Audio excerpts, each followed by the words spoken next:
Bonjour à toutes et à tous, ravi de vous retrouver pour cette nouvelle webconférence intitulée Recherche de subventions, oser les fonds européens, organisée par VK, UGAP et en partenariat avec le SNDGCT, le syndicat national des DG des collectivités. Donc, un sujet important évidemment, mais qui suscite beaucoup d'intérêt mais qui pose aussi beaucoup de questions, comme l'atteste le nombre de personnes qui sont devant leur écran. Vous êtes plus de 650 personnes inscrites. Donc, j'imagine, pour avoir un certain nombre d'informations et poser des questions. Parce que, comme d'habitude, notre webconférence est interactive et vous pouvez commencer dès à présent à poser vos questions. Donc, traditionnellement, avec l'onglet questions bas à droite de votre écran. Je vous présente tout de suite nos intervenants. Donc, Yves Autin, directeur adjoint du réseau territorial sud-est de l'UGAP. Bonjour à vous. De l'UGAP, alors on a une petite spécificité aujourd'hui. On a une autre personne de l'UGAP qui ne sera pas intervenante en tant que telle, mais qui sera là en support pour répondre à vos questions et peut-être sur des volets plus techniques et juridiques. Donc là, il s'agit de François Camelot, chargé de mission contrôle interne au sein de la direction juridique de l'UGAP. Laetitia Remoissonnet, donc vous êtes associé au cabinet Grant Thornton, mandataire du marché conseil en finance de l'UGAP, et vous êtes aussi maire de Grégoire en Ille-et-Vilaine.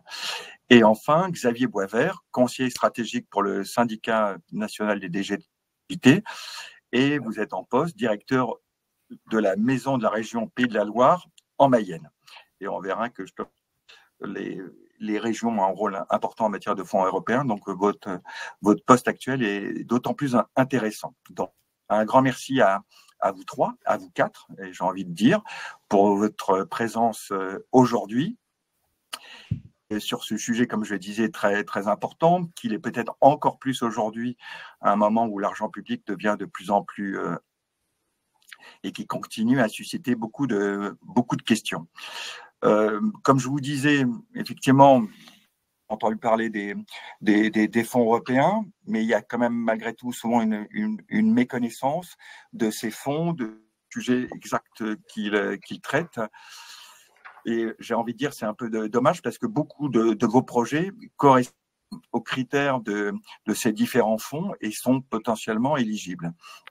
Comme je disais également, bon, un nombre d'inquiétudes sur ces fonds. On sait qu'il y a une complexité des procédures qui font des mairies spécifiques. On lit sur tous les types de subventions, notamment les subventions nationales, mais sûrement au niveau européen, c'est encore plus compliqué. Donc, c'est vrai que ce frein très important vous amène souvent plus d'une fois à dire je ne pas un dossier, c'est trop compliqué pour moi, je ne peux pas. Et vraiment, notre message premier, c'est de vous dire, ne partez pas constat et vraiment réfléchissez-y. Et justement, notre webconférence d'aujourd'hui est vraiment là pour vous confirmer l'intérêt de ces fonds et surtout vous aider, vous expliquer et vous montrer qu'il y a des solutions d'accompagnement pour déposer un dossier de fonds et le suivre jusqu'à l'obtention des subventions. Donc, je rappelle juste un chiffre qui peut vous montrer tout l'intérêt de ces fonds. C'est vrai que le taux de financement de vos projets est variable, mais il peut aller dans certains cas jusqu'à 70% du projet. C'est un chiffre quand même qui fait réfléchir et qui peut vous faire dire que ça vaut la peine de se lancer dans l'aventure. On verra le détail, mais c'est vrai qu'on sait qu'il y a un prisme très important sur tout ce qui concerne la sobriété énergétique. Donc, je vais là et je vais vous poser une question au sondage pour aider un peu l'intervenant, prendre un peu le pouls de l'assistance. Et vous allez voir, elle est assez basique, mais comme ça nous donne une idée du public qu'on a face à nous. Donc, je vous pose cette question qui va a priori s'afficher à l'écran. Votre collectivité a-t-elle déjà bénéficié d'une subvention européenne pour l'un de ces projets? Donc, vous voyez, vous répondez par oui ou pas. Donc, on va avoir a priori, vous le faites tout de suite, avoir une réponse assez rapide. Pendant ce temps-là, je vous explique le déroulé de notre webconférence qui va s'organiser en 3 séquences. Tout d'abord, connaître les fonds, de quoi exactement on parle, et de voir aussi qu'il y a des priorités stratégiques de l'Union. Donc ça, on va vous broser ça assez rapidement. Seconde séquence, comment, on va rentrer vraiment dans les choses très comment monter son projet. Et troisième phase, qui n'est pas forcément la plus aisée, c'est suivre la phase d'exécution. Donc c'est là où on voit qu'il y a aussi un peu une spécificité avec les fonds européens et que bon, il y a quand même un nombre de choses à savoir sur le sujet. Je regarde juste parce qu'avant de démarrer la présentation, je vous aurais bien donné le chiffre du sondage. Est-ce qu'on l'a ou est-ce que je suis trop impatient? Je regarde ça. Ben oui, on a oui, donc à cette question, 57%, non, 43%.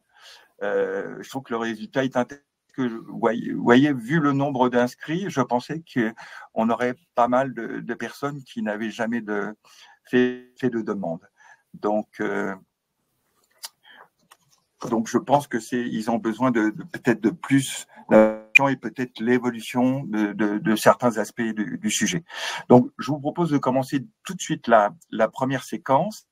Sur chacune des séquences, dans les 3 intervenants que je vous ai présentés, il y aura ce que j'appelle un intervenant référent qui va faire une petite présentation.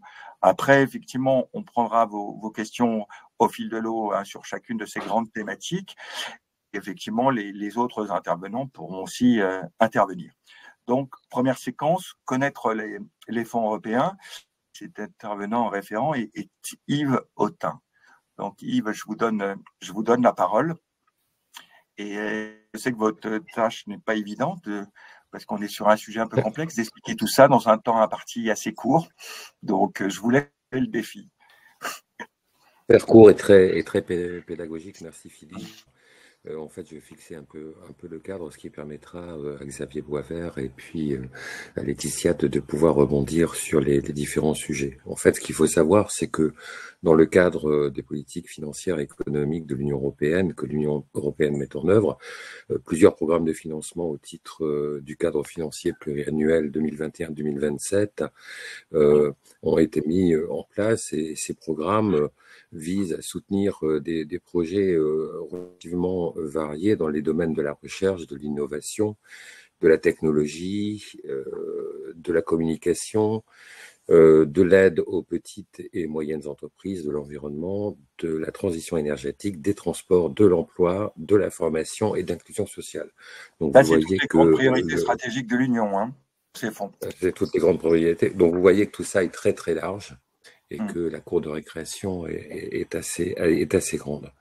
En fait, ces subventions européennes, elles s'inscrivent dans des priorités stratégiques, c'est un peu ce que disait Philippe à l'instant, notamment pour atteindre des objectifs d'une Europe plus intelligente et plus compétitive, c'est-à-dire promouvoir l'innovation, la numérisation, la transformation écologique et le soutien aux PME, mais également une Europe plus verte, qui vise à mettre en œuvre les accords de Paris et investir dans la transition énergétique et écologique. Ça vise également une Europe plus connectée, développer des infrastructures de transport stratégiques, une Europe plus sociale et une Europe plus proche du citoyen. Donc les collectivités publiques, souvent engagées dans ces projets, dans leur territoire, notamment dans la rénovation thermique, la végétalisation, la création des écoquartiers ou encore la gestion des déchets, constituent notamment, mais pas que, les principales entités bénéficiaires de ces subventions. Donc les modalités d'obtention des subventions européennes, on y viendra plus en détail probablement avec les autres interventions. En fait, pour bénéficier d'un programme de financement de l'Union européenne, la collectivité doit, dans un premier temps, identifier le programme en interne le plus pertinent pour leur projet. Donc, ces programmes visent à stimuler la création d'emplois, à valoriser une économie et un environnement durable, et s'organisent autour de 5 fonds structurels structurels et d'investissement, que sont les fonds européens de développement régional, le fonds européen de développement régional interrégional, le fonds social européen plus, le fonds pour la transition juste, essentiellement. Excusez-moi Yves, est-ce que vous avez des montants à nous donner pour la France de ces différents J'allais fonds? vous les Ah, voyez, donner. je suis impatient, excusez-moi. J'allais vous les donner. Donc, je vais vous donner les montants. Transition juste, alors je parle en milliards d'euros. Hein. Pour la transition juste, c'est 1,03 milliard d'euros qui vous sont accessibles. L'Europe intelligente au travers du FEDER, c'est 3,6 milliards d'euros. L'Europe verte, toujours au travers du FEDER, 3,5 milliards d'euros. L'Europe connectée, 260 millions d'euros. L'Europe sociale, au travers du FSE et du FEDER, 7,2 milliards d'euros. Et enfin, l'Europe des citoyens, toujours au travers du FEDER, 1,707 milliards d'euros. Donc autant dire que il y a des sommes qui sont mises sur la table et qui sont extrêmement importantes et qui vous sont accessibles. Donc fort de ce Avec une constat, certaine, et après excusez-moi, je vous interromps à nouveau, mais avec, je sais que c'est difficilement quantifiable, en plus peut-être selon les fonds, mais avec quand même en France une sous-consommation quand même. On le évoque souvent, une sous-consommation de ces fonds. Donc d'autant plus, exactement. il est important de les connaître et d'y faire appel.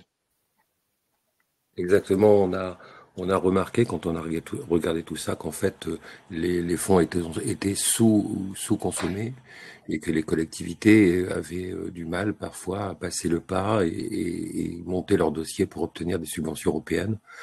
Voilà, et donc fort de ce constat, on s'est dit comment l'UGAP, le SNDGCT, le Grand Horton pouvaient être aidants auprès des collectivités territoriales pour mener à bien leurs projets et obtenir les subventions européennes.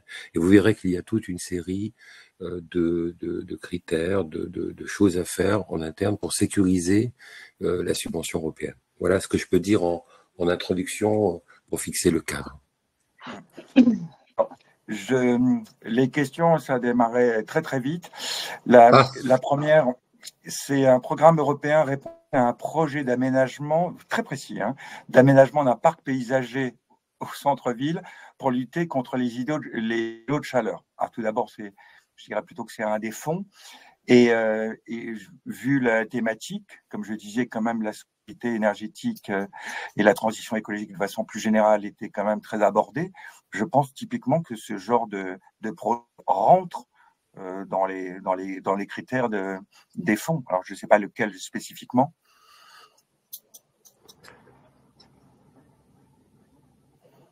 J'en ai parlé tout à l'heure. En fait, ce sont les fonds, enfin, en tout cas, c'est la stratégie de la Commission européenne sur le sujet qui sont d'avoir une Europe plus verte, en fait. Mais c'est aussi la transition, enfin, la loi climat, d'une certaine manière, la lutte contre la mise en place des îlots de chaleur. Nous, on a tout récemment mis en place une offre qui s'appelle Territoire de demain sur toute la chaîne de valeur qui permet de répondre à ces choses-là. On a été, pas vous le cacher, sollicité très récemment par la ville de Paris sur le sujet. Donc voilà, effectivement, ça rentre bien dans le cadre des subventions que vous pourriez obtenir sur ce type de projet. Tout à l'heure, Yves, vous avez parlé effectivement des collectivités, TPE, PME. J'ai une question sur savoir si les associations, loi de 1901, sont éligibles. Alors oui, je vais vous répondre favorablement. Les associations loi 1901 sont éligibles à l'UGAP et normalement, si elles ont été identifiées par l'UGAP, elles sont codifiées, elles ont un code client, donc il n'y a pas de difficulté sur le sujet. Autre question. Alors, c'est vraiment un peu du pratico-pratique. Hein. Je vois dans pas mal de questions là qui s'affichent. Pourrions-nous avoir des exemples? Mais ça, les autres intervenants, n'hésitez pas aussi à répondre. Pourrions-nous avoir des exemples de projets subventionnables en fonction des différents fonds? FEADER, FEDER, FSE. Voilà. Quelqu'un veut intervenir un exemple sur chacun. Oui, je peux peut-être intervenir sur le FEADER. Ce qui est intéressant à pointer, par exemple, donc on va être plutôt sur de l'action vers l'agriculture, hein, souvent sur le FEADER. Et sur le FEADER, ce qu'on va avoir comme fonds très intéressant à connaître, parce que on ne le connaît pas, c'est le fonds qui va aller alimenter les groupements d'action locale, les GAL, qui vont être dans l'animation du territoire. Et là, c'est vraiment l'idée d'inclure finalement l'activité agricole dans un écosystème. Donc là, on a potentiellement même une structure ad hoc, c'est obligatoire, avec une gouvernance spécifique, un comité de programmation. Et donc, sur le FEADER, on va avoir ce type de choses-là. Le FEDER, on va être sur des programmes très ciblés, par exemple beaucoup sur l'innovation. Et là, souvent, des associations peuvent aussi effectivement y prétendre. Moi, j'ai piloté la fin d'un projet en Bretagne quand j'étais président d'une association où on avait un fonds significatif, 40 000 euros FEDER, sur l'innovation technologique liée à la publication des données des marchés publics. Donc voilà, et FSE, on va avoir des fonds structurels. Les fonds structurels, c'est vraiment par rapport à des politiques dédiées, et on va avoir une polyvalence, une pluralité de projets, mais tous ces projets-là, en fait, effectivement, donnent à voir la volonté de la Commission européenne, il a commencé à le dire, de construire une Europe où finalement des projets sont appuyés par l'Europe pour faire en sorte que l'Europe soit de plus en plus intégrée finalement au projet de territoire. Voilà, si je peux le dire en quelques mots, parce que sinon ça peut être un peu technique derrière. Je peux donner un exemple. Oui, je peux donner un autre exemple, par exemple, oui, pour une Europe, pour tout ce qui touche à l'infrastructure de transport stratégique. Récemment, enfin l'année dernière, j'ai travaillé sur un dossier de subvention européenne visant à l'acquisition groupée de bus à hydrogène, par exemple, sur lequel la Commission a donné un avis favorable, et les subventions ont été versées. Ça regroupait une métropole, on va les nommer, une métropole, une agglo et une ville. Tout ça sur 3 parties de la France, c'était pas regroupé, et donc voilà, ça a plutôt bien fonctionné. Si je peux donner cet exemple-là, but acquisition et subvention d'un bus à hydrogène. J'ai une question très précise. C'est tout à l'heure, je vous posais des questions sur l'association, vous avez répondu positivement. Et là, c'est concernant les collèges et lycées, de savoir si les EPLE peuvent faire cette demande ou si ça passe par leur collectivité, en l'occurrence département et région. Là, c'est peut-être un moi, conseil. ce que j'en... Vas-y. Je t'en prie, Xavier, vas-y. Bon, moi, le conseil que je peux donner, c'est que oui, bien sûr, tous les établissements, même les associations, etc., notamment Erasmus+, hein, c'est quelque chose qui marche très très bien pour connaître ce qui se fait et puis poser des programmes et les enrichir d'un côté européen. Moi, le conseil que je donne, c'est de ne pas y aller seul, en fait. C'est de vraiment essayer de mobiliser l'ensemble du territoire et d'être dans un écosystème. Parce que ce qu'aime bien voir l'Europe, quand même, c'est des projets qui englobent, qui mobilisent, qui voilà, sont plus qu'une entité seule, et avec une dimension européenne idéalement, c'est-à-dire de commencer à se rapprocher d'une ville avec laquelle on est en jumelage, ou un programme européen d'éducation, voilà. Et là, ça fonctionne très très bien. Oui, on verra l'importance de l'échelle, effectivement. Déjà, je vous les poserai par la suite, mais une ou deux questions sur ce point. Alors peut-être une dernière question que j'en vois apparaître, mais ça sera plus sur les autres séquences. À nouveau, une question très précise. Réhabilitation des jardins familiaux sont-ils éligibles? Je ne veux pas vous poser des cols. Je reconnais que c'est des ça va faire un peu la transition. En fait, il faut vraiment regarder effectivement les critères, et ça dépend si ça désimperméabilise déjà un sol qui est imperméabilisé. C'est des critères quand même qui sont là. On va rentrer du coup dans ce qui est un peu la barrière psychologique aujourd'hui de faire appel à des fonds européens, parce que c'est multicritère. Et que certes, il faut identifier un projet, mais même dans ce projet, par exemple, si on a décidé de mettre un jardin familial sur un terrain d'une collectivité, peut-être que c'est pas le bon, parce que pour optimiser les fonds, il faut aller sur un terrain qui est déjà désimperméabilisé, qu'on va désimperméabiliser, qui va permettre du coup d'être éligible aux fonds européens.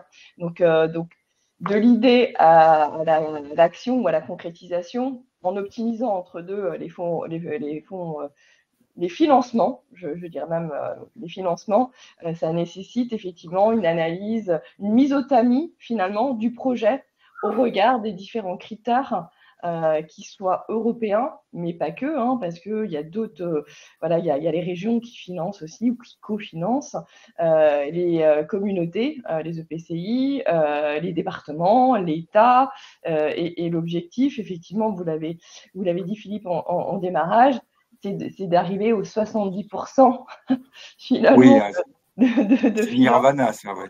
Exactement. Donc, en tout cas, c'est ce qu'on nous on s'attache à réaliser. Sinon, là, comme vous avez la parole, Laetitia, on va peut-être continuer avec vous sur effectivement séance plus spécifiquement sur le montage de projet. Je commence à avoir plusieurs questions aussi sur les types d'interlocuteurs, mais ça, je les prendrai au fil de l'eau. Alors moi, en plus, j'ai ma double casquette, donc effectivement, c'est Grande Tortonne est également maire d'une commune de 10 000 habitants, hein, je crois. C'est ça, exactement. Et c'est vrai qu'on a, en tant que maire, on a une barrière un peu psychologique de se dire est-ce que je vais y aller sur les fonds européens? Ça me paraît compliqué, je sais pas à qui m'adresser, j'ai personne en interne qui connaît les fonds. Donc c'est vrai que psychologiquement, au démarrage, on se dit c'est une montagne à gravir, en fait. Et ça, c'est le premier point. Il y a de nombreuses études qui l'ont démontré, hein, d'une méconnaissance. Et puis, c'est vrai, hein, Yves l'a montré tout à l'heure, c'est vrai que c'est très technique. Honnêtement, c'est un programme européen avec des différents dispositifs. À l'intérieur des dispositifs, il y a des règles. Donc, quand on n'est pas expert, hein, j'ai envie de dire, on se dit, oh là là, dans quoi je m'embarque. Et par ailleurs... Et le côté long en plus. Et le côté long en plus, exactement. Ouais. Et par ailleurs, en plus, on a un manque d'informations en commune. Hein. C'est vrai que c'est pour avoir l'information de quels sont les dispositifs vers lesquels je dois cibler, etc. C'est compliqué. Donc, du coup, quand c'est flou, quand j'ai pas l'ingénierie et que ça me paraît compliqué, j'ose pas. C'est le type du webinaire, j'ose pas. Et en fait, moi, effectivement, je dis, faut oser et se faire accompagner. Et je vais essayer de vous donner quelques clés. Souvent, on arrive bien à identifier notre projet quand on est élu. On est élu sur la base d'un programme avec des projets à faire pour notre commune, notre territoire. Donc déjà, il faut partir effectivement de ces projets et de regarder finalement quel est le projet qui serait le plus susceptible de répondre aux critères européens et au cofinancement d'ailleurs, région, département, État. Et pour ça, effectivement, il y a Yves l'a dit tout à l'heure, il y a des cabinets, sans faire de communication, mais les cabinets de conseil en général, Grande Tortonne aussi, quand on fait les prospectives des collectivités avec les maires, les élus, donc on identifie les projets et on identifie quels sont les projets qui seraient potentiellement subventionnables, quelles que soient les subventions. Donc ça, c'est le premier point à faire. Et en plus, le calendrier va s'y prêter là, parce qu'il y a des élections l'année prochaine. Et que au démarrage du mandat, c'est intéressant de se dire, voilà, dans mes projets, lesquels seront finançables ou potentiellement finançables. Et une fois qu'on a dit ça, effectivement, il faut aller un peu plus loin et aller, je vais passer la balle à Xavier, la région est quand même l'interlocuteur sachant en la matière. Parce qu'ils instruisent, ils sont effectivement relais des fonds européens pour un certain nombre de dispositifs. Et moi, je préconise à mes clients, et je l'ai fait moi-même pour ma commune, de se retourner vers la région, d'aller échanger avec la région, avec mes projets. Voilà, j'ai 4-5 projets. Comment on peut travailler, quels sont ceux qui sont optimisables en matière de fonds européens. Je pense que c'est un vrai soutien. Je ne sais pas si Xavier, tu confirmes. Oui, je peux compléter par quelques éléments. Le premier, c'est que effectivement, la région étant autorité de gestion des fonds européens, On a dans toutes les régions des bataillons, parce que c'est nécessaire, qui connaissent, qui maîtrisent les programmes, qui construisent des politiques régionales et de déclinaison des politiques européennes assez bien articulées. Donc oui, vous avez des experts dans les régions, il faut aller chercher ces experts, c'est pas simple, soit via les élus, soit via des systèmes, comme je l'évoquais, d'égal pour les fonds européens, plutôt sur l'animation du territoire en termes d'agriculture. Il y a des territoires d'expérimentation souvent qui sont bâtis, donc il faut être à l'affût de ça, mais il faut faire la démarche de demander à la région, bah voilà, moi j'ai une dimension européenne que je voudrais inclure dans mon projet, est-ce qu'il y a quelqu'un qui peut me conseiller? En général, il y a des gens compétents et capables de le faire. Est-ce qu'il y a un guichet en tant que tel pour ça? C'est assez variable, mais oui, la plupart des régions ont un guichet, et en l'occurrence, c'est assez variable dans la forme, puisque vous avez beaucoup de régions maintenant se territorialisent, c'est le cas de la région que j'ai intégrée dans un poste très territorialisé, mais oui, c'est en train de se structurer autour de l'idée d'un guichet, et même au-delà, j'en reparlerai à la fin de mon intervention, c'est même le aller vers, c'est-à-dire que désormais on essaye, les régions essayent d'aller vers les acteurs du territoire pour leur dire, bah voilà, on veut vous porter à connaissance, comme le fait exactement l'UGAP, hein, avec sa démarche à la fois ce webinaire, mais même plus globalement, on a tout un projet avec le syndicat des DG et l'UGAP, et donc Grant Thornton est associé à cette démarche désormais au travers de territoires de demain, au travers d'un certain nombre de démarches, d'aller vers les territoires pour leur dire, bah voilà, on est en capacité de vous conseiller du début à la fin d'un projet, même d'avant le projet en réalité et dans l'après-projet, et donc comment on met ce travail en œuvre ensemble. Parce que vous voyez, Xavier, là j'ai plusieurs questions qui reviennent sur ça, c'est-à-dire ça donne envie de répondre, mais on ne pourra pas tout faire, quoi. Et non, mais justement, mais en lien avec ce que vous disiez à l'instant, sur vers qui je peux m'orienter, quel interlocuteur. Donc la région revient systématiquement, mais on nous parle aussi de la NCT. Est-ce que la préfecture même a un rôle particulier, les différents cabinets. Donc parce que là on est vraiment au point de départ et on sent qu'il y a chez un certain nombre de personnes un vrai questionnement. Ouais, alors moi je peux peut-être répondre sur clairement, la difficulté, elle est sur les communes qui ont peu d'ingénierie. Et quand nous, on accompagne ces collectivités, il faut aller vers les guichets. Donc la région a un guichet, la préfecture a un guichet, le département a un guichet, l'ADEME a un guichet. L'idée, c'est en fait regarder ces projets dans leur globalité, regarder qui peut être, chez qui on peut aller chercher des financements et les cofinancements. Et une fois qu'on a fait cette matrice finalement, cette cartographie, il faut aussi accepter parfois d'amender son projet. Ça, c'est important aussi, c'est qu'on a par exemple les jardins familiaux tout à l'heure, ou la mise en place d'éclairage intelligent avec des LED, etc.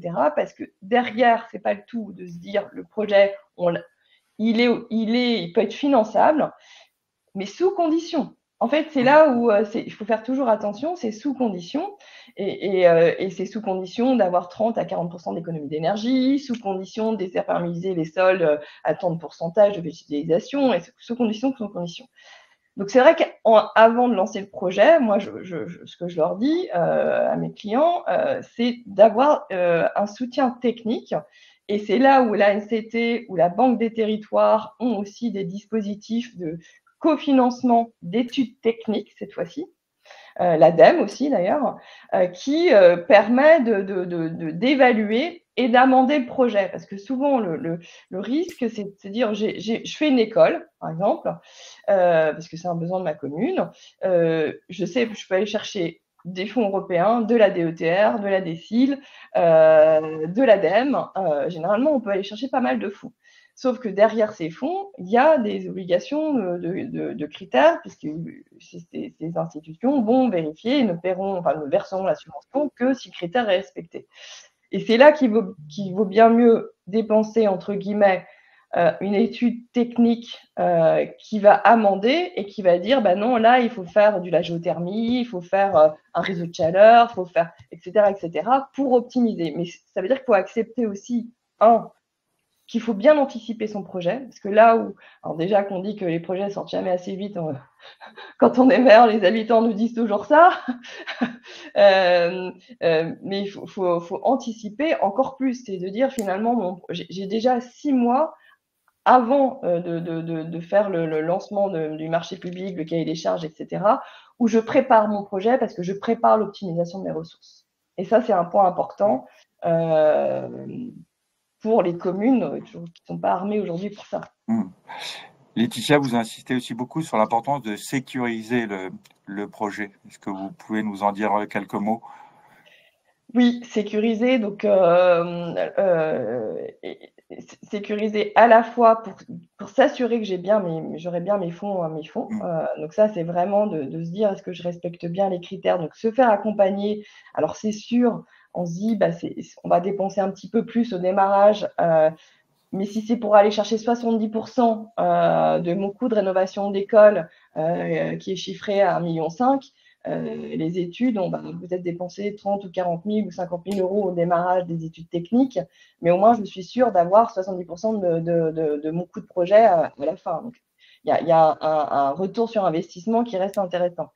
Et je dis aussi sécuriser parce que il y a la soutenabilité financière. Quand je fais une école, j'ai des coûts induits derrière, donc il faut vérifier que ma collectivité est en capacité de supporter. Et aussi de sécuriser parce que souvent les subventions, et c'est aussi un frein, elles sont versées avec un décalage de temps. C'est-à-dire que j'ai avancé le coût de mes travaux et ma subvention tombe après. Donc, il y a aussi un travail qui doit être fait de financement, un peu comme un pré-relais finalement. Mais des produits existent, soit au niveau des banques classiques, mais aussi des institutions comme la Banque des Territoires, qui permettent aussi, et plus aisément, à ce que la commune puisse réaliser son projet alors qu'elle a ses subventions avec parfois 6 mois ou un an de décalage. Voilà, donc ça fait partie aussi des freins. Alors Laetitia, je vous avoue, on a un petit souci parce que dans ce que vous dites, globalement on entend, mais de temps en temps il y a un peu des coupures. On va essayer de voir si on peut. Alors, une autre question que je voulais vous poser, alors peut-être que je peux la poser également à Xavier, c'est et pareil, des questions viennent là-dessus, des internautes, sur la bonne échelle territoriale. Et notamment un projet qui est peut-être au début est purement communal, peut-être qu'on se rend compte que si on a une échelle plus importante et notamment intercommunale. Oui, alors j'avoue Philippe que ça saccade un peu de ton côté aussi, mais on va essayer de faire au mieux. Moi, avant celle-là sur l'échelle qui est extrêmement importante, mais encore une fois, moi je suis partisan de le plus possible et le plus ensemble possible, il y a une information importante sur où on a les infos. Donc là, Laetitia a commencé à le dire, chaque territoire est très différent, il y a des guichets, etc. Moi, ce que je vous recommande, c'est d'aller sur l'ANCT. L'ANCT, aujourd'hui, le monde va très très vite, et l'ANCT met vraiment beaucoup de moyens aujourd'hui pour essayer d'améliorer la connaissance et la maîtrise de l'ingénierie des projets. Voilà. Donc en gros, je veux faire un projet, comment je peux structurer le projet, comment je peux organiser ça, y compris accéder à des informations.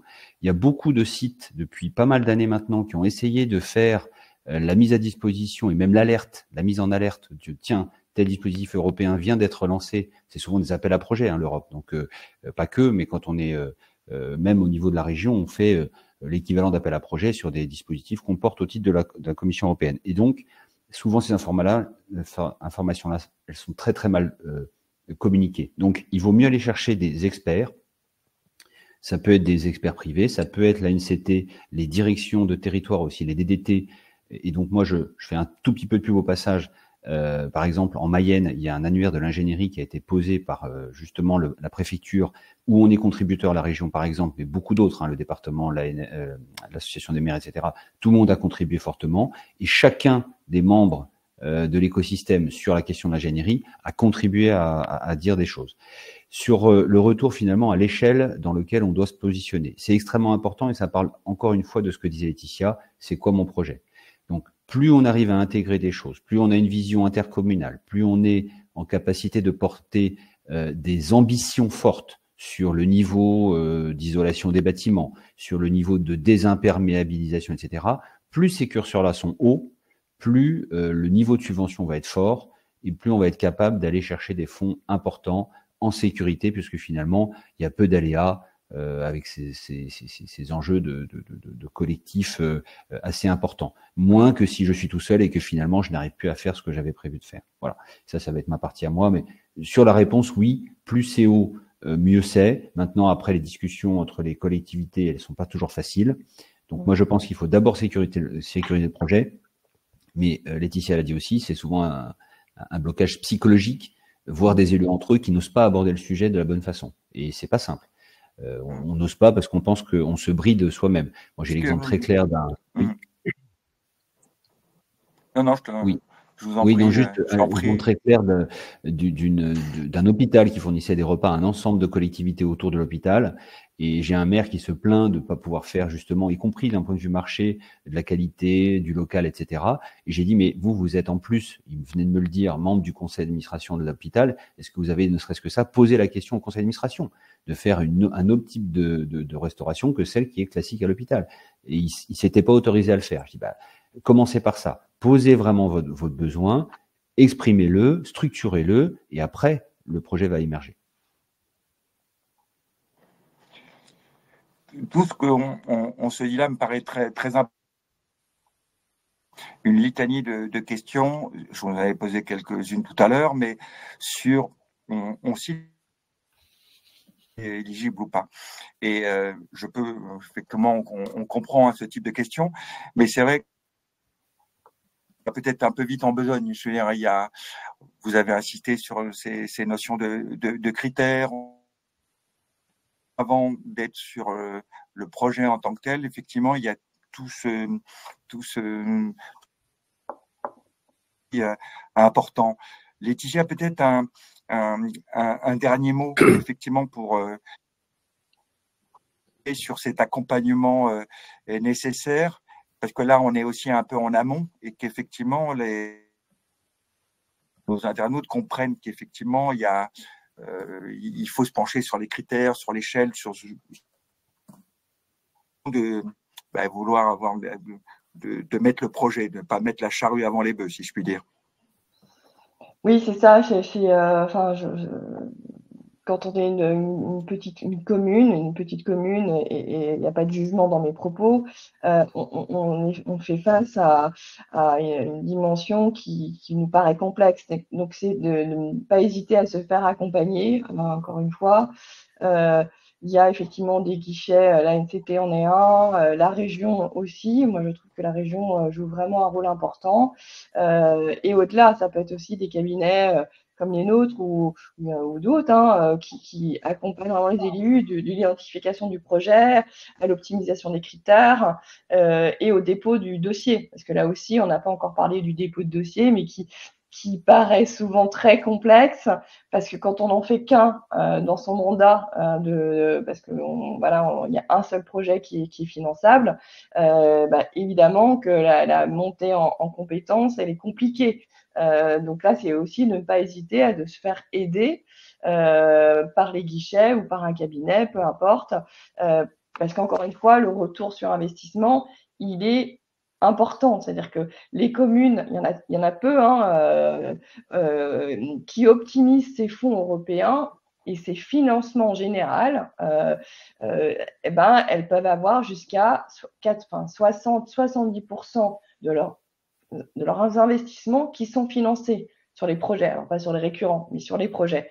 Et c'est très important. Les appuis vélos ou les abris vélos, oui, par exemple, c'est finançable, pas forcément par les fonds européens, mais par l'ADEME.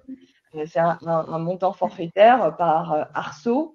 Donc, en fait, du coup, le reste à charge pour la collectivité est très, très faible.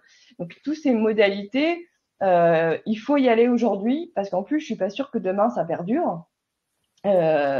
D'une part, et par ailleurs, de prioriser effectivement les projets qui sont finançables par des fonds. Et se faire accompagner, ne pas avoir peur de se faire accompagner, d'appeler les guichets, parce que ça vaut le coup. Ça vaut vraiment le coup.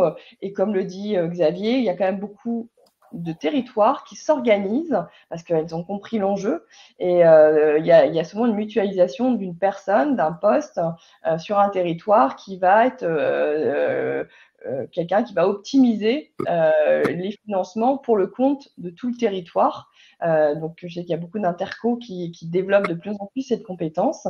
Donc, s'il y a des intercommunalités qui sont autour de la table, moi, il faut vraiment y aller, de recruter une personne. Alors, pour l'ensemble d'un territoire, c'est optime, c'est vraiment intéressant parce que toutes les communes ont forcément un projet et d'avoir un sachant sur le territoire qui va savoir à qui s'adresser et surtout qui va tisser du lien avec les différents guichets.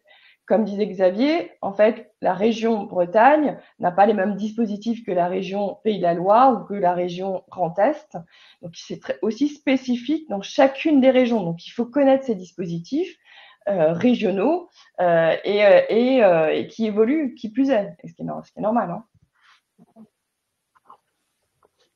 Je partage ce que dit Laetitia, mais j'ai quelque chose qui m'est venu en tête en même temps qu'on monte le dossier de la définition du besoin, les personnes qui peuvent accompagner, que ce soit l'UGAP, les cabinets ou les guichets régions, départements et autres. Hein, il faut aussi que vous ayez une réflexion sur l'ingénierie d'achat, parce que ce que regarde aussi la commission quand vous êtes en interco, quand plusieurs entités en France se mettent d'accord sur un même projet, c'est quel est le support juridique sur lequel vous allez passer vos achats auprès des entreprises, comment vous avez mis en place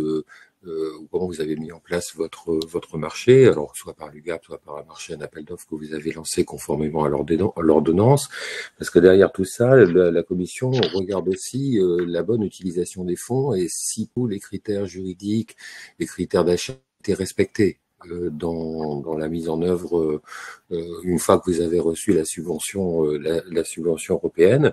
Et il y a un organe en France qui s'appelle l'Autorité nationale d'audit pour les fonds européens qui, par picking, exerce des contrôles. Donc au-delà de la soutenabilité budgétaire dont parlait Laetitia, il faut aussi bien regarder le montage juridique de vos marchés sur lequel vous allez mettre en œuvre votre projet et sur lequel vous allez obtenir la subvention pour autant que vous respectez tous les critères qui ont été mis en contrat. Voilà, c'est une précision que je voulais donner. Merci Yves. On va passer à la troisième section à Xavier sur le suivi de la phase d'exécution, qui était effectivement une phase qui peut être aussi, vous l'avez évoqué Yves, sur les audits. Je me rappelle que Xavier disait que même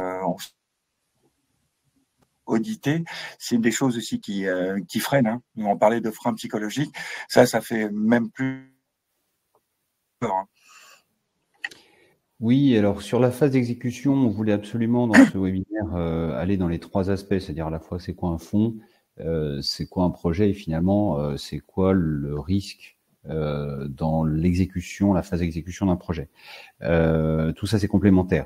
Juste rappeler qu'en fait, pourquoi c'est compliqué? Parce que en fait, la Commission européenne et les autorités de gestion qui travaillent pour le compte de la Commission européenne, au travers des entités d'audit ou de contrôle aussi, mais elles-mêmes au titre de la politique qu'elles portent, elles vont avoir besoin d'avoir une garantie à peu près partout pareil, c'est-à-dire à la fois en Roumanie, en Irlande, en France, à Malte.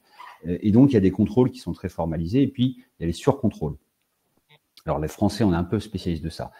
Derrière ça, ce qu'il faut se dire, c'est que du coup, on a des critères. Les critères, ils sont fondamentaux à respecter. Si jamais, à un moment donné, dans l'exécution, on ne respecte pas un critère, parce qu'on peut pas, de matériaux biosourcés, de désimperméabilisation, ou que sais-je, il y a un moment donné, il y a un fort risque que cette subvention européenne ne soit pas confirmée. C'est-à-dire qu'en réalité, souvent, le dispositif européen vient a posteriori sur la base de preuves. Et si les preuves ne sont pas là, ça peut être assez compliqué.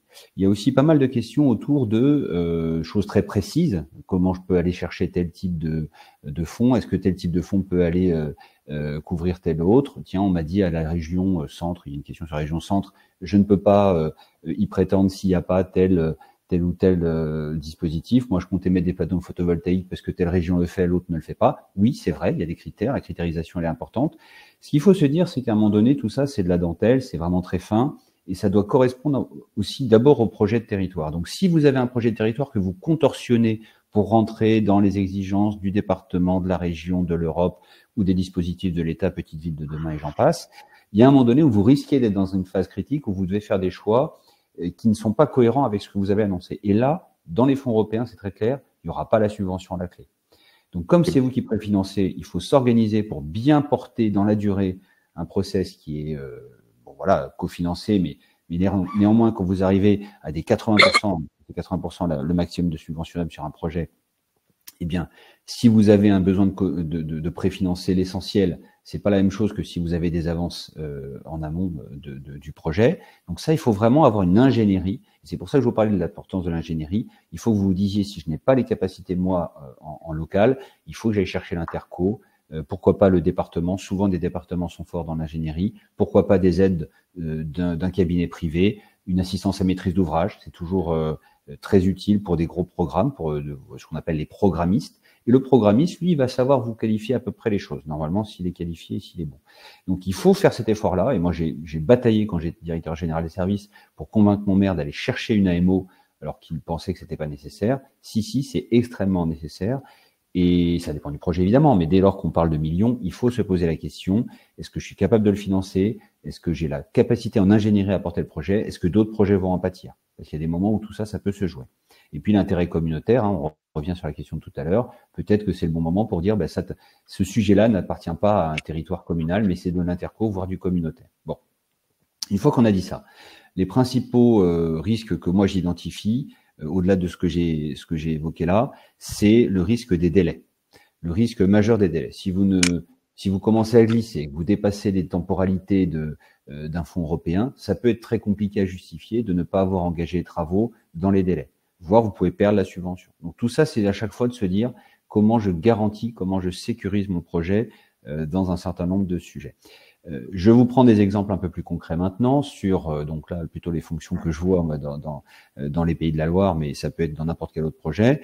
Une petite commune qui a réussi à faire un projet d'école intercommunale où il a été chercher le maire en question qui porte le sujet, qui est aussi un VP de son interco, l'ensemble des critères sur lesquels il pouvait tabler, et lui, effectivement, il subventionnait à 80%. Son école, il l'a sorti avec 20% d'apport communal et intercommunal, donc c'est remarquable. Mais son école, elle est nickel. Elle est, toutes les cases sont cochées, tout est désimperméabilisé, il récupère les eaux, il en fait plein de trucs, il a fait de l'animation. Donc ça, c'est exemplaire. Et j'ai dit à ce maire, comment vous avez fait? Lui, en fait, il se trouve que c'est un professionnel de la subvention dans son métier, et donc il travaille à l'agence de l'eau, etc. Mais je lui ai dit, et ça, c'est un sujet que moi, je pense qu'on est au début de quelque chose, mais il faut qu'on arrive à partager ça ensemble tous, et puis, en l'occurrence, l'UGAP, ou des intervenants comme Grant Thornton sont capables de porter ça avec nous tous, c'est de dire, mais comment tu as fait, toi, le maire? On va décrypter ce qu'il a réussi à faire, qui aurait pu être fait autrement, etc. Et on va essayer de produire un guide là-dessus.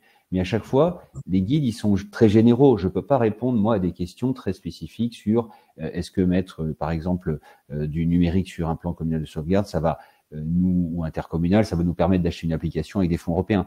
Oui, peut-être, non, peut-être, ça dépend du moment, ça dépend de l'endroit, ça dépend du type d'application. Je vous prends un exemple aussi encore pour vous donner ces exemples-là du risque. J'ai beaucoup eu de mal à justifier, par exemple, dans un projet, le projet dont je parlais tout à l'heure sur une association, le fait que une entreprise m'avait mis à disposition un serveur et m'avait mis à disposition un temps agent, un temps salarié. Ça a été extrêmement compliqué parce que c'était pas tout à fait prévu comme ça à la base. Et en fait, il y a plusieurs milliers d'euros qui ont été sortis du champ subventionnable parce que ça ne rentrait pas en réalité dans le champ éligible à la subvention, alors même que c'était des dépenses qu'on avait mis à la base et dans la préinstruction au niveau régional, ça avait été mal vu ou mal compris. Là, vous prenez tout de suite 10 000 euros qu'il faut ou 5 000 euros équivalents qu'il faut retrouver ailleurs, c'est hyper compliqué. Donc moi, je vous conseille vraiment, pour sécuriser la phase d'exécution, vous anticipez le maximum.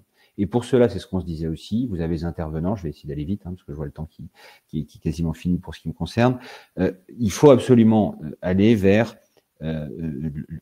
faut que chacun aille l'un vers l'autre, en fait. Donc, faut que vous, les gens qui vous posent des questions sur les fonds européens, vous alliez voir les intervenants. Moi, j'ai parlé de la Banque des territoires, mais comme Laetitia l'a dit aussi, c'est un intervenant qui, normalement, peut générer du financement, parfois même complet, de phase de pré-établissement du dossier, voire de construction du dossier. en assistance à maîtrise d'ouvrage. Vous avez des directions des territoires, vous avez des régions, vous avez tout un tas de guichets. Allez voir d'abord, mais normalement, eux sont en train d'essayer d'aller voir les gens. Parce que nous aussi, les autorités de gestion, les responsables de fonds, on a un souci de consommation. Hein, c'est ce que vous disiez au début, pour reboucler un peu la boucle. On a un vrai souci de consommation dans les pays qui sont moins prioritaires aux yeux de la Commission européenne. Hein. Nous, on n'est pas un pays en difficulté ou en besoin de rattrapage, mais néanmoins, on a quand même des possibilités d'agir. Donc, on a en France un petit souci quand même de décalage entre ce qui est possible et ce qu'on est capable de faire. D'autres régions de l'Europe sont beaucoup plus calibrées que nous parce qu'ils en ont besoin. Et là-dessus, pour finir mon propos, je vous conseille l'excellent, on va faire un peu de pub encore, l'excellent article dans le magazine VK qui sort incessamment, où j'ai eu la chance d'avoir mon directeur des politiques européennes au niveau des Pays de la Loire qui a, à deux voix, contribué aussi à identifier comment on peut mieux, en tout cas, aller chercher les fonds européens et pourquoi les chercher et comment les chercher. Voilà. Je fais un peu de pub interne. Philippe. Je ne sais pas s'il y a des réactions. Une pub salutaire. J'ai une question assez précise que je trouve assez intéressante. C'est qu'effectivement, il y a un cadre quand même bien particulier. L'idée, c'est de vous faire accompagner, mais bon, il y a un cadre. Exemple très concret d'une personne qui nous dit qu'elle a déposé un projet, en l'occurrence c'est secondaire, donc avec du fonds vert et des aides départementales. Si en cours de route, il est possible de prétendre à des aides européennes ou est-ce que c'est trop tard dès le départ?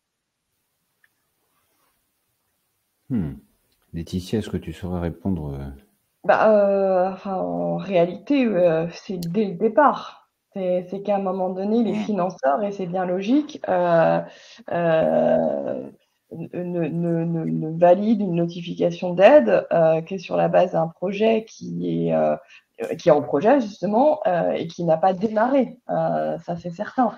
Puisque, comme l'a dit tout à l'heure Yves, il y a des contrôles qui sont faits après, tu l'as aussi redit Xavier, il faut un respect des marchés publics, etc. Donc, quels que soient les fonds d'ailleurs, souvent l'exigence, c'est que la demande de fonds doit être établie avant que les travaux commencent.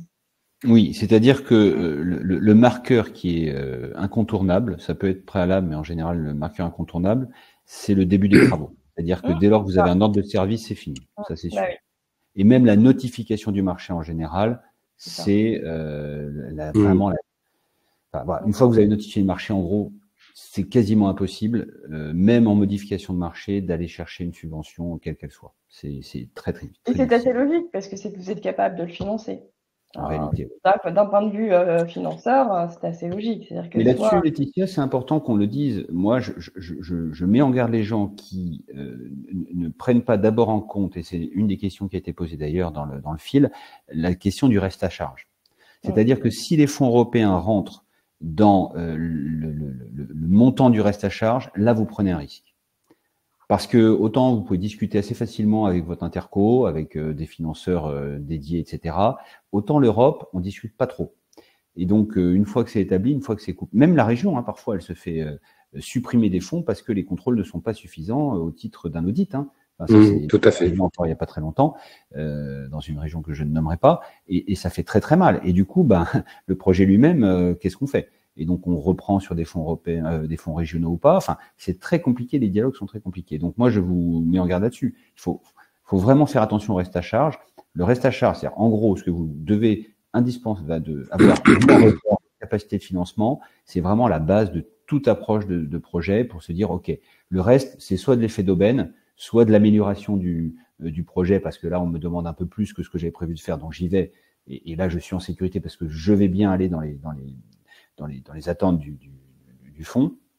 Mais si vous dites, je dépends de fonds européens, voire régionaux et États sur un projet, j'en dépends structurellement, c'est-à-dire que je ne sais pas financer autrement. Bon, il y a l'endettement, mais parfois je ne peux même pas me surendetter ou me réendetter. Là, il y a vraiment un risque. Moi, je vous le déconseille. J'ai une autre question. peut évoquer cet aspect, c'est des différences selon les régions et des fois de propres critères selon les régions. Effectivement, ce que vous nous écrivez, effectivement, c'est très large. Effectivement, les différents fonds, donc beaucoup de projets subventionnables. Mais la personne me dit, mais selon la zone, des fois, les critères se restreignent beaucoup. Peut-être tu veux répondre, Xavier, pour pas te mettre dans l'embarras, mais oui, mais à la fois c'est logique, c'est-à-dire que les régions, elles ont leur propre politique publique. C'est-à-dire que les territoires, on le voit. C'est exactement ça. Il faut imaginer que chacun à son niveau. Exactement ça. Donc la Commission européenne, elle veut que l'Europe, elle soit d'une certaine façon. La France, elle veut que la France soit d'une certaine façon. Telle région, elle veut que la région soit d'une telle façon. Et donc si on veut devenir un Européen français de telle région, de telle même commune à la limite, si on a un infracommunal, eh bien il faut adhérer finalement aux critères qui sont ceux de ce type de subvention. Ça me paraît d'une logique implacable. Et je dirais quand même là-dedans, parmi ceux qui sont les meilleurs consommateurs de fonds européens, et même en France, leur secret il est toujours simple, c'est qu'ils prennent d'abord la politique européenne et ils la déclinent dans leurs projets. Ils font pas l'inverse. Et ça, alors après, je vous cache pas qu'il y a une incohérence. Si on rentre dans le vrai, la France n'est pas toujours d'accord avec l'Europe, la région est parfois d'accord avec l'Europe, mais pas avec l'État. Et en dessous, c'est pareil. C'est un melting pot qui est parfois difficile à décrypter. Et c'est là où on a besoin d'une assistance, vous voyez.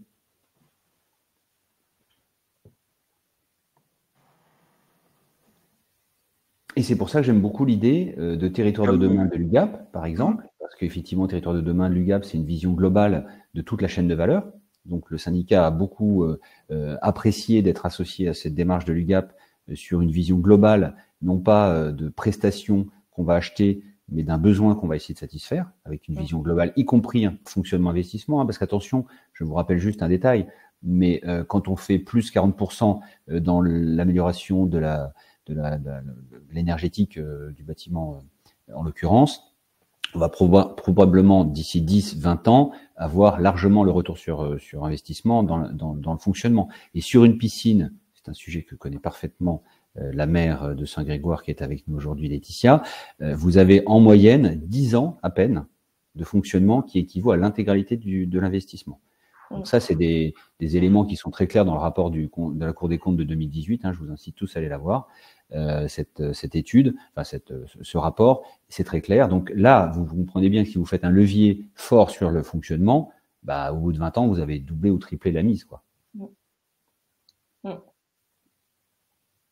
C'est tout ça, en fait, que chacun d'entre nous, les acteurs des différents niveaux, essaye d'accompagner et de faire des leviers, en fait. C'est ça qui se passe.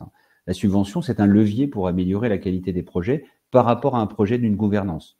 Et effectivement, c'est pas les mêmes entre l'Europe, l'État, la région et le bloc local, mais parfois ça s'aligne. Quelques mots sur les audits, parce qu'on l'a évoqué rapidement, il y a quand même cette spécificité nombreux. Je crois me souvenir que Yves avait même un chiffre sur l'exercice de l'année 2022. Oui, quelques mots. Oui, sur l'année 2022-2023, en fait, l'ANAF, qui est l'autorité nationale d'audit des fonds européens, a réalisé 571 opérations d'audit. Alors, principalement sur l'éligibilité des dépenses, ce que disait Xavier, la conformité aux règles de passation de marché public, ça c'est quelque chose qui regarde quand même d'assez près. Et puis tout ça au regard des exigences de l'Union. Donc voilà. Donc effectivement, essayer d'avoir une subvention quand le projet est en cours, non. Je pense qu'il faut réfléchir. Faut que ça se fait tout au début, dans la phase de réflexion, et dans les phases de réflexion, toutes ces choses-là, on peut être contrôlé sur un certain nombre de points. D'abord, comme disait Xavier, il faut que comme le maire qui a fait son projet, toutes les cases soient cochées au vert. La temporalité, elle est importante aussi. La subvention il y a un début et une fin, donc si ça déborde, c'est très compliqué, vous pouvez perdre la subvention, ou alors il faut justifier pourquoi il y a eu des retards, ils peuvent être fondés, hein. Mais bon, voilà, donc tout ça est très très autonormé, et la commission quand même, on regarde quand même la conformité de la dépense de l'Union au projet proposé. Donc effectivement, il faut avoir ça en tête dès le départ, et c'est pour ça que c'est peut-être aussi intéressant, comme le disait Laetitia, c'est d'avoir recours à des cabinets conseils qui peuvent vous accompagner dans la démarche, vous rassurer dans votre feuille de route, vous alerter sur les problématiques que vous pourrez rencontrer. Donc on a des marchés de prestations intellectuelles, donc quand on retourne à l'UGAP, qui sont accessibles, mais il n'y a pas que l'UGAP, il y en a d'autres aussi, hein, peut-être plus spécifiques sur un certain nombre de domaines. Et puis il y a aussi les territoires de demain, mais c'est un peu long d'expliquer, mais qui est sur toute la chaîne de valeur, donc qui englobe de l'étude de faisabilité jusqu'à la maintenance en intégrant l'investissement et le fonctionnement sur un seul et même marché et pas des briques de marché.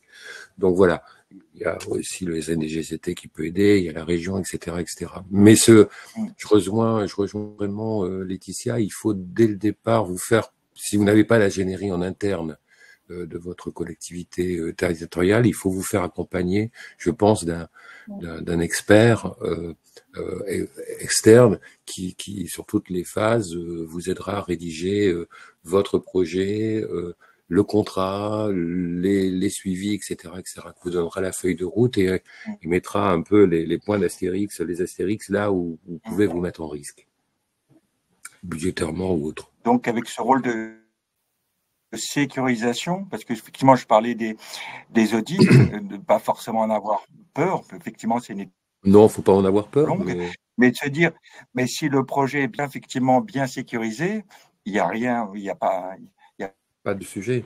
Voir. Donc tout ce travail en amont, cet accompagnement dont vous parlez est particulièrement important.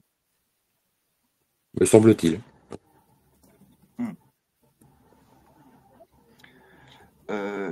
Alors, je continue question, mais malheureusement, on arrive malheureusement à la fin. Est-ce qu'on en prend une petite dernière, si je puis dire. C'est revenu à plusieurs reprises, au-delà de la litanie des questions sur les projets, parce que là, j'en ai tous les domaines. Donc, bon, on peut passer évidemment pas toutes les prendre, mais une thématique, l'histoire de l'échelle qu'on a déjà évoquée tout à l'heure. Et là, on a un cas précis d'un projet qui effectivement qui est en cours de montage, qui est communal. Et la question est de savoir si l'échelle intercommunale, est-ce que j'ai plus de chances de bénéficier du fonds européen? Je comprends que ça soit difficile de répondre sans avoir le projet, hein, c'est pas l'échelle interco pour l'échelle interco, mais disons au-delà de ce qu'est-ce que c'est ce que vous disiez tout à l'heure un peu, Xavier, que cette notion d'échelle est quand même la bonne échelle, je veux dire. Oui, la bonne échelle. Et surtout aussi par rapport au moment. Il y a plein de commentaires et effectivement, il y a sans doute des gens qui sont plus précis que moi en fait sur le sujet. Mais le moment en fait où ça va partir et le niveau auquel il faut faire la subvention, pour moi, il est important de se dire à chaque fois, ce sont des opérations. Ce sont des opérations, ce sont des projets avec des opérations. Évidemment, si vous avez déjà commencé à intervenir sur un projet et qu'il a commencé, mais que l'objet de la subvention n'est pas forcément directement lié au projet, enfin à l'opération qui a déjà commencé, ça c'est jouable. Mais je vous redis, la vraie question, c'est si vous l'avez pas, comment vous financez. Alors après, du coup, sur le niveau, moi je pense que s'il n'y a pas de mention dans le règlement du fonds, il n'y a pas forcément intérêt à aller vers tel ou tel niveau plus qu'un autre. Mais en revanche, si vous voyez que dans les critères d'analyse de la subvention, il est demandé un aspect supracommunal, c'est-à-dire un aspect intercommunal ou voilà, je sais pas comment ça peut être porté, mais à l'échelle d'un bassin versant, si ça va être sur l'eau, etc. Sur les projets de biodive, c'est souvent les bassins versants, c'est souvent des milieux naturels qui dépassent largement le cadre administratif d'une mairie. Là, effectivement, je pense qu'il faut aller chercher le plus haut niveau de portage. Mais c'est très variable. Après, vous avez la confrontation avec les contrats de territoire, avec tout un tas d'autres projets. Donc voilà, ça dépend vraiment de l'ensemble des fonds que vous allez chercher et de la taille réelle du projet en fait, et l'impact sur les habitants. Parce qu'en réalité, derrière tout ça, ça paraît très technique et très techno, mais ce qu'on cherche à changer, c'est la vie des gens en fait. Et même la Commission européenne, elle essaie de changer la vie des gens. Donc voilà, c'est un peu paradoxal, mais c'est vrai. Oui, mais c'est très concret, Xavier. Comme je vous disais, auprès de nos auditeurs, je suis vraiment désolé. Hein, pas pu prendre, ça prouve que le sujet effectivement vous intéresse. En tout cas, j'espère qu'on a pu répondre quand même à pas mal d'interrogations. On vous a rappelé un certain nombre de règles qui sont importantes. Et c'est sur ce, je pense qu'on a été quand même assez clair. Donc, comme d'habitude, on va vous envoyer rapidement dans la journée avec le replay de cette webconférence. Je tiens à vous remercier tous les trois, également l'UGAP et le syndicat des DG et des collectivités, et également un merci à Hélène en régie, dont le rôle est également toujours important, et avec le concours aussi d'Alicia Couture. Un grand merci à vous tous, et je vous dis à très bientôt et une très bonne journée. Merci beaucoup. Merci, à bientôt. Merci à tous. Au revoir. Merci beaucoup. Merci à vous.